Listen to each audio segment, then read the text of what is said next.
huu kwa sababu sisi wote tukiwa na shida ya shamba, kuna koti ya mashamba ambao sisi tunaenda kutafuta suluhisho. Ikiwa mahakama ya shamba imetoa uamuzi, tunaomba watu wetu wawe watulivu, waheshimu mahakama kwa sasa hivi. Ule ambaye hajaridhika tunaomba asonge kwa level ingine. Anaweza kuenda kujaribu kuapili katika mahakama kuu.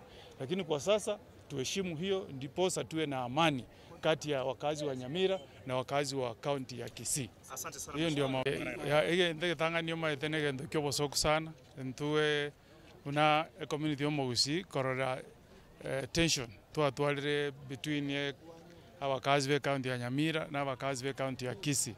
Abagaka baturaire kure chingaki chiama otomaide ngomugusi no montoyo. Ntutagetie amangana ye boundary ya chiro ya Keroka ere ese abantu bamenyete ese kaunti ya Kisii na bamenyete ese kaunti ya Nyamira.